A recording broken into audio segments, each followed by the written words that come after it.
Hello बच्चों, genius coaching number 1 में आपका स्वागत है। तो चलिए आज बात करते हैं कक्षा 10 के नन हिंदी के कुछ महत्वपूर्ण प्रश्न। हम आपके लिए बोर्ड पे प्रश्न लिखा रहे थे, लेकिन किसी कारण थोड़ी सी तबीयत खराब होने के कारण आपको मोबाइल पे प्रोवाइड करवा रहे हैं, इसके लिए सॉरी। तो चलिए आज का सेशन स्टार्ट करते हैं। आप कमेंट सेक्शन में ज़रूर बताइएगा कि आप कितना में से कितना सही जवाब दे पाते हैं। तो चलिए पहला क्वेश्चन देखते हैं कि कवि मनुष्य को कैसा जीवन जीने की प्रेरणा देता है। ठीक है, यहाँ पे जैसे मनुष्य को जो है कवि जो कहता है, तू जिंदा है तो जिंदगी की जीत में यकीन कर, अगर कहीं स्वर्ग है तो उतार ला जमीन पर। मतलब इस कहानी से लिया गया है ये, है ना। यहाँ पे जो कवि कहता है वो क्या कहने लगा, हौसले और उत्साहपूर्ण, अतीत को याद कर, मौत से डर डर कर, या फिर समय का सदुपयोग कर। यहाँ पे दो पॉजिटिव आपका सवाल है ना। एक तो होगा आपका ये, है ना। कहने का मतलब एक एक तो ऑप्शन आपका डी नंबर, और दूसरा क्या है ए। लेकिन यहाँ पे देखिए बोलता है क्या जीने के लिए प्रेरणा देता है, तो प्रेरणा आपको क्या देता है, हौसला और उत्साहपूर्ण, यानी ऑप्शन नंबर ए हो जाएगा इसका राइट आंसर। क्या हो जाएगा, ऑप्शन नंबर ए हो जाएगा आपका राइट आंसर। ठीक है, चलिए देखते हैं सवाल नंबर 2 में क्या कहता है कि तू जिंदा है तो कविता में जीवन कौन सा दृश्य प्रस्तुत करता है। जीवन का जो है कौन सा दृश्य प्रस्तुत करता है ये कविता में। ए गहरे जीवन राग का, बी उत्साह का, या फिर सी गहरे जीवन राग एवं उत्साह का, या फिर डी इनमें से कोई नहीं। बताइए इसका जो राइट आंसर होगा वो क्या होगा, आपको बताना है। ठीक है, तो यहाँ पे जो राइट आंसर हो जाएगा वो आपका क्या हो जाएगा, गहरे जीवन राग एवं उत्साह का, यानी ऑप्शन नंबर सी हो जाएगा इसका राइट आंसर। ठीक है, चलिए देखते हैं सवाल नंबर 3 में क्या कहता है कि तू जिंदा है तो जिंदगी की डॉट डॉट में यकीन कर। तो किस पे यकीन करना होगा, ए विजय, दूसरा क्या है आपका सुख, तीसरा क्या है जीत, या फिर हार। तो जिंदा है तो जिंदगी की जीत में यकीन कर, तो इसका जो राइट आंसर क्या हो जाएगा, वो जीत हो जाएंगे, यानी ऑप्शन नंबर सी हो जाएगा इसका राइट आंसर। ठीक है, क्या हो जाएगा, इसका आंसर क्या हो जाएगा, सी हो जाएंगे। ठीक है, चलिए देखते हैं सवाल नंबर 4 में क्या कहता है, कैसा कैसा व्यक्ति जिंदा माना जाता है। मतलब किस प्रकार के व्यक्ति को जिंदा माना जाता है। ए निराशा रहित, बी घमंडी, या सी स्वाभिमानी, या फिर डी आपका आलसी और अरमानी, है ना। क्या बोलता है, जिंदा माना जाता है। तो यहाँ पे क्या हो जाएगा, उसी को बोलते हैं जो आपका क्या हो जाएगा इसका। यहाँ पे देखिए दो आंसर सही हो सकता है, एक निराशा रहित, एक क्या होगा स्वाभिमानी, है ना। क्या हो जाएगा इसका जो राइट आंसर हो जाएगा हमारे ख्याल से वो आपका क्या हो जाएगा, निराशा रहित, मतलब जो निराश नहीं हो, है ना। क्या हो जाएगा, निराश नहीं हो, यानी ऑप्शन नंबर क्या हो जाएगा आपका ए हो जाएगा इसका राइट आंसर। ठीक है, चलिए आगे वाला प्रश्न देखते हैं। सवाल नंबर 5 में क्या कहता है कि विनाश के बाद क्या आता है। विनाश जब भी होता है तो क्या होता है, जैसे मान के चलिए आपको घर अगर हो, घर को अगर विनाश कर देंगे, इसका मतलब क्या होगा, इसका मतलब नया निर्माण करते हैं। तो यानी क्या हो जाएगा, जैसे विध्वंस होता है, या मतलब विनाश ही आपका एक प्रकार क्या है, विध्वंस है, निबंध है, साक्षात्कार है। तो इसका राइट आंसर क्या हो जाएगा, नव निर्माण, यानी ऑप्शन नंबर ए हो जाएगा इसका राइट आंसर। ठीक है, क्या हो जाएगा, ऑप्शन नंबर ए। चलिए देखते हैं सवाल नंबर 6 में क्या कहता है, रमजान रमजान जो है कितने दिनों का होता है। रमजान जो है कितने दिनों का होता है। देखिए रमजान जो है ज्यादातर माना जाता है 30 दिन, लेकिन कभी कभी 29 दिन भी हो जाता है, क्योंकि रमजान जो मनाया जाता है वो कितने आपके रोजा इसके चांद के अनुसार। तो कभी कभी चांद जो है 30 दिन का भी होता है, कभी कभी 29 दिन का होता है, यानी इसका जो राइट आंसर क्या हो जाएगा आपका 29 से 30 दिन, यानी ऑप्शन नंबर सी हो जाएगा इसका राइट आंसर। क्या हो जाएगा, 29 से 30 दिनों का। ठीक है, चलिए आगे वाला प्रश्न देखते हैं। सवाल नंबर 6 में क्या कहता है, हामिद कितने साल का बालक था।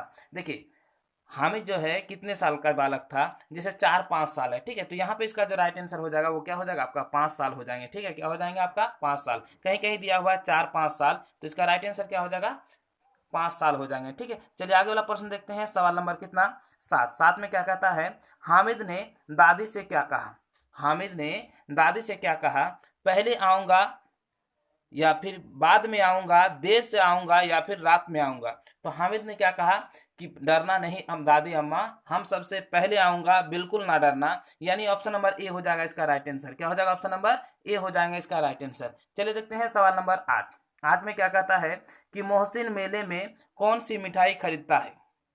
मोहसिन जो है मेले में वो कौन सा मिठाई खरीदता है। तो मोहसिन जो मेले में वो रेवाड़ियां खरीदता है, यानी ऑप्शन नंबर ए हो जाएगा इसका राइट आंसर। क्या हो जाएगा, ऑप्शन नंबर ए। चलिए देखते हैं सवाल नंबर 9 में क्या कहता है, गांव से ईदगाह कितने कोस दूर थी। तो गांव से जो ईदगाह की दूरी थी वो कितने, लगभग 3 कोस की दूरी थी। और वहां ईदगाह में इमली का पेड़ था। क्या था, ईदगाह में इमली का पेड़ था। तो यहाँ पे इसका राइट आंसर क्या हो जाएगा आपका ए, यानी ऑप्शन नंबर ए हो जाएगा इसका राइट आंसर, यानी 3 कोस। चलिए देखते हैं सवाल नंबर 10। 10 में क्या कहता है, हामिद चिमटा क्यों खरीदता है। हामिद जो है चिमटा क्यों खरीदता है। चिमटा मजबूत था इसलिए, नहीं।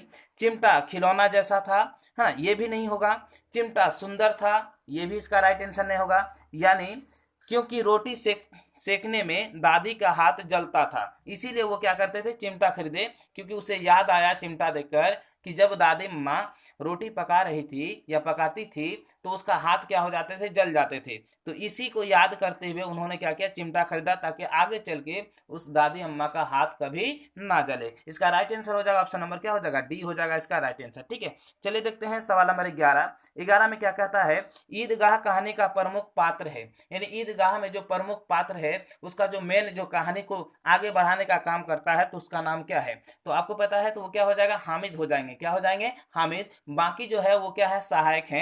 यानी क्या हो जाएगा इसका राइट आंसर हामिद, यानी ऑप्शन नंबर ए हो जाएगा इसका राइट आंसर। ठीक है, चलिए देखते हैं सवाल नंबर 12। 12 में क्या कहता है कि रमजान के महीने में मुसलमान क्या रखते हैं। रमजान का जो महीना होता है तो मुसलमान क्या रखते हैं आपको बताना है। ठीक है, तो रोजा रखते हैं, व्रत रखते हैं, उपवास रखते हैं, या इनमें से कोई नहीं। तो वो जो क्या रखते हैं, रोजा रखते हैं, यानी ऑप्शन नंबर ए हो जाएगा इसका राइट आंसर। क्या हो जाएगा, ऑप्शन नंबर ए हो जाएगा इसका राइट आंसर। चलिए देखते हैं सवाल नंबर 13। 13 में क्या कहता है, ईद के दिन उदास कौन बैठी थी। जो ईद के दिन जिस दिन हुआ था उस दिन उदास कौन बैठी थी। ए मोहसिन की दादी, बी सम्मी की माँ, या फिर सी नूरे की माँ, या फिर डी हामिद की दादी। तो ईद के दिन जो है उदास बैठी थी वो हामिद की दादी बैठी थी, जिसका नाम क्या था, अमीना था। क्या था आपका, अमीना, यानी ऑप्शन नंबर डी हो जाएगा इसका राइट आंसर। ठीक है, चलिए देखते हैं सवाल नंबर 14। 14 में क्या कहता है कि कर्मवीर, यहाँ पे वह होगा, कर्मवीर कविता में किसकी विशेषता बताई गई है। ए कर्मवीर की, बी देशद्रोही की, या फिर सी कायर की, या फिर डी दीर्घ सूत्री की। तो यहाँ पे जो बताने का प्रयास किया है वो कर्मवीर की मतलब विशेषता को बताया गया है, उसी की खूबी को बताया गया है, यानी ऑप्शन नंबर ए हो जाएगा इसका राइट आंसर। चलिए देखते हैं सवाल नंबर 15। 15 में क्या कहता है, गौर से देखिए, कवि सैकड़ों मरुभूमि से क्या बहा देने की बात कहते हैं। मतलब वो जो है सैकड़ों की मरुभूमि से क्या बहा देने का बात करता है। ए नदी, बी समुद्र, सी पसीना, या फिर डी आंसू। तो ये किस क्या बहाने की बात करता है, वो नदी बहाने की बात करता है, ऑप्शन नंबर ए हो जाएगा इसका राइट आंसर। ठीक है, चलिए देखते हैं सवाल नंबर 16। 16 में क्या कहता है, वीर भीड़ में क्या नहीं दिखाते। वीर जो है भीड़ में क्या नहीं दिखाते। ए वीरता, बी मर्दानगी, सी कला कौशल, या फिर डी पत्थर। देखिए भीड़ में जो है वीर जो है कभी वीरता नहीं दिखाते हैं, यानी ऑप्शन नंबर ए हो जाएगा इसका राइट आंसर। क्या हो जाएगा, ऑप्शन नंबर ए हो जाएगा इसका राइट आंसर। चलिए देखते हैं सवाल नंबर 17।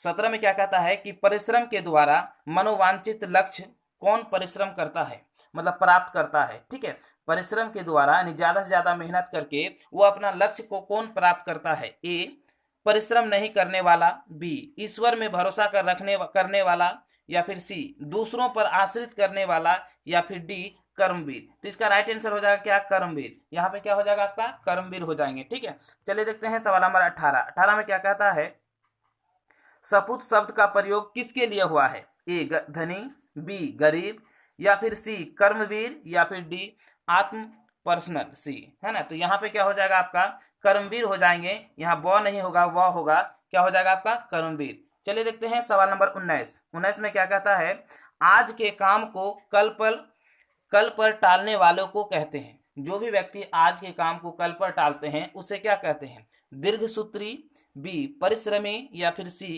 कायर, या फिर डी कर्मवीर। जो आज के काम को कल पे टालते हैं उसे बोला जाता है दीर्घसूत्री, यानी ऑप्शन नंबर ए हो जाएगा आपका राइट आंसर। ठीक है, चलिए देखते हैं सवाल नंबर 20। 20 में क्या कहता है कि कर्मवीर धन संग्रह करते हैं। कर्मवीर जो धन संग्रह करते हैं वो कैसे करते हैं। ए घूस लेकर, बी चोरी करके, या फिर सी लूट कर, या फिर डी परिश्रम से। तो वो जो अपना धन को पूरा करते हैं मतलब ज्यादा करते हैं या धन प्राप्त करते हैं वो परिश्रम से अपना क्या करते हैं, धन प्राप्त करते हैं। ठीक है, ये रहा आपका महत्वपूर्ण 20 सवाल। अब बताइएगा 20 में से आप कितना सही सवालों का जवाब दे पाए, कमेंट सेक्शन में जरूर बताइएगा। यदि आपको हमारा वीडियो पसंद आए तो लाइक करें और ज़्यादा से ज़्यादा लोगों तक शेयर करें। हाँ, चैनल में अगर पहली बार हैं तो चैनल को सब्सक्राइब करना ना भूलें और बगल में जो बेल आइकन है उसे जरूर दबाएं, ताकि जब भी हम वीडियो बनाएं सबसे पहले नोटिफिकेशन आप तक जरूर पहुंचे। तो चलिए आज यहीं पे अपना वीडियो करते हैं समाप्त। जय हिंद।